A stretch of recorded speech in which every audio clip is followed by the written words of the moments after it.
열한야랑 정치부 이동은 기자와 함께합니다. 첫 번째 주제 보여주시죠. 네. 우상호 내가 누구라는 겁니까? 네, 우상호 더불어민주당 서울시장 예비후보는 내가 박원순이라고 주장했습니다. 이 고 박원순 전 시장으로 촉발된 이번 그 선거인데 네. 본인이 박원순이다. 왜 이런 말을 했을까요? 네, 우상호 예비후보는 얼마 전 공개된 박 전 시장의 부인 강란희 씨의 손편지에 대한 입장을 SNS에 올렸는데요. 편지를 읽으면서 눈시울이 뜨거워졌다며 박원순이 우상호고 우상호가 박원순이라는 마음가짐으로 서울시 정책을 펼쳐가겠다고 다짐했습니다. 그런데 이 강란희 씨 손편지 그 자체가 좀 논란이었거든요. 그렇습니다. 아직 진실은 밝혀지지 않았다고 생각한다. 나의 남편 박원순은 그런 사람이 아니라고 했는데요. 피해자에게 큰 고통을 줬다는 비판을 받았습니다. 그러다 보니까 내가 박원순이다 이렇게 말하면 우 후보가 마치 박 전 시장을 두둔하는 것처럼 들릴 수도 있을 것 같아요.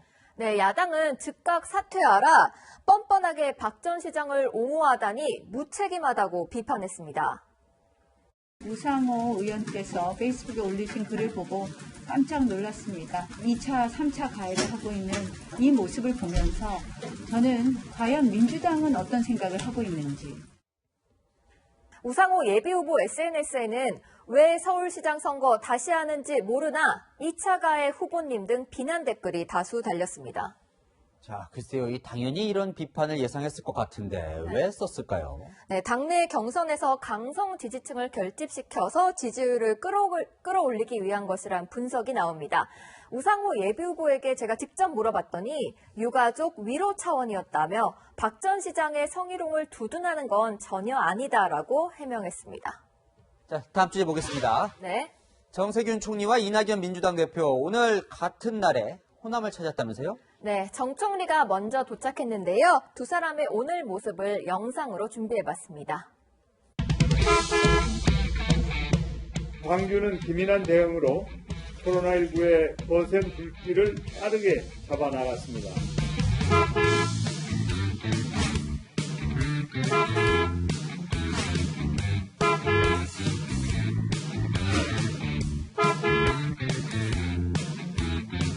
같은 도시와 그 주변에서 이루어진다는 것, 이제 남도 사람들로서는 설레는 일이 아닐 수가 없습니다. 성공기와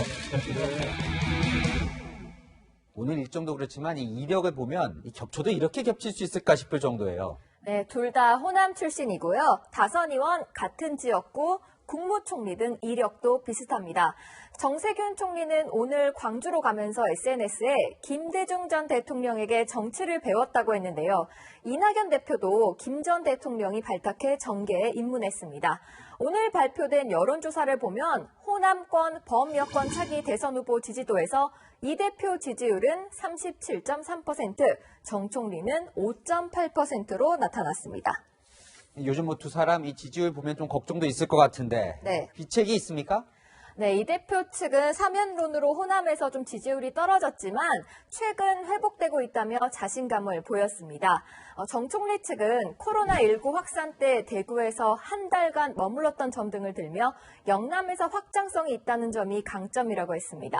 겹치는 게 많은 만큼 호남에서 둘 중 한 사람만 선택을 받게 될 겁니다. 진짜 승부가 언제 펼쳐질지 지켜보겠습니다.